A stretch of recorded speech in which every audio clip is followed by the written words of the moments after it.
Ancient Egypt has captivated the imagination of millions of people for millennia.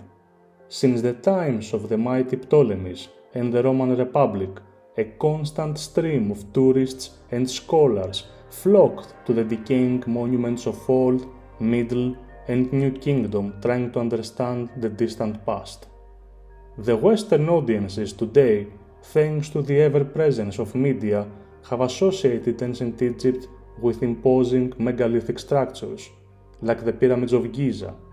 But structures like these did not spring into existence without a long, interesting, and complicated period of gestation. Herodotus referred to Egypt as the gift of the Nile, and indeed Nile defined Egypt's history as small, competing territories emerged along its banks and delta. These small kingdoms, through a combination of diplomacy, trade, and conquest, forged the world's first nation-state. In 1897, British archaeologists Frederick Green and James Quibell, while excavating a temple in Eken, also known as Hierakopolis, discovered an academically important artifact. The find may have seemed poor in a time when pharaonic gold and riches were most of the times what every Western sponsor wanted his team to find, but they were standing in front of a palette celebrating the achievements of Narmer, an unknown figure at the time and the first king of the unified state. The palette shows Narmer wearing Upper Egypt's crown, smiting an enemy with a mace, standard bearers, a ram demolishing enemy fortifications, a pair of strange animals, and other scenes. The small rectangle facade at the top identifies the victorious pharaoh as Narmer. At the immediate right of the pharaoh stands the falcon god Horus, grasping a rope attached to a captive's nose. Horus was the patron deity of the Egyptian rulers and also the local falcon god of Neken, where the palette was discovered. At the bottom lay the great ruler's fallen enemies. That whole scene of a pharaoh smiting a captive above his perished enemies is a scene that later pharaohs adapted and signifies how important continuity and respect for the rulers of old was. At the top of the other side, a victorious Narmer can be seen marching with his war host, also wearing Lower Egypt's crown with his enemies naked and brutally decapitated. All indications point towards successful military operations that crushed Lower Egypt. A lot of scenes from this magnificent find have influences that can be traced all the way back to the first communities of herders and valley dwellers in Egypt's prehistoric past. The Narmer palette's discovery demonstrates a certain degree of early obsession with victory commemoration, monumentality, and need to keep records on masterfully created stone objects. This originates from a time Egypt was not surrounded by desert and sand, a time when groups of cattle herders formed small communities in hills and valleys with abundance of pasture. Indeed, the first examples of stone carvings and megalithic structures can be traced all the way back in around 5000 BC.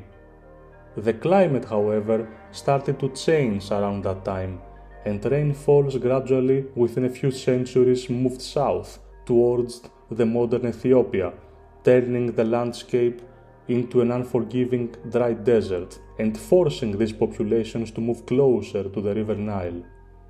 Archaeological evidence suggests that the Egyptian prehistoric society around that time was increasingly complex in terms of economy, customs, and local politics. This factor, alongside the new migrations around 3600 BC, when the final drying out of the landscape occurred, accelerated and paved the way of the first state. Urbanization also occurred around this time. The transformation of the land limited the available resources, and forced the populations to erect walls, with these communities diverting increasingly more resources towards agriculture. The lack of written records prevents us from forming a clear image, but it seems like eventually in Upper Egypt, three major groupings or coalitions were established: Geni, Nabt, and the kingdom around Nechen. This can be attributed to the fact Nile unified the people as an artery through which ideas, goods, and people were transported. In general, Upper Egypt and its local rulers were more powerful than their Lower Egypt counterparts. The rulers of these kingdoms did everything in their power to gain wealth and influence, and in the end, Thini, from where Narmer hailed, prevailed, leaving them in control of 2/3 of the land. Despite the fact Upper Egypt had less cultivated land than Lower Egypt, the abundance of natural resources and the control of important trade routes made its rulers extremely wealthy and powerful. Herodotus, in his work some 2,400 years ago, mentions Narmer as the first king of the Egyptian state, demonstrating that the ancients, either by word of mouth or written evidence, knew of the power struggle of the first kings. In time, military incursions, raids, and campaigns expanded Upper Egypt's influence, and Narmer managed to unite the land. The significance of this cannot be overstated. The concept of a nation-state in which the populace share a common identity, religion, customs, and language is an Egyptian invention, and up until 4000 BC was unheard of. Following Narmer's unification, the monarchy was in control of all of Kemet's or Egypt's resources and manpower, paving the way to gradual strengthening and projection of power abroad.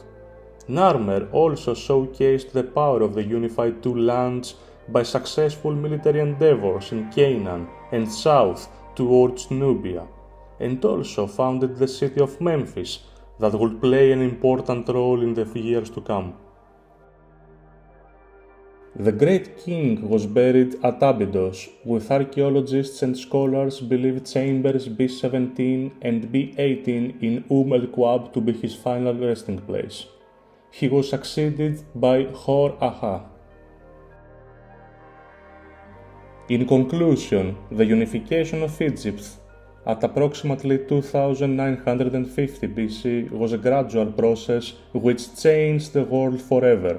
The birth of the first nation-state proved that tribes and kingdoms sharing a common identity, language, and religion could effectively form megastates that allowed them to improve their living conditions, project power abroad, and have a larger pool of resources. Please consider liking and subscribing. Thank you for watching.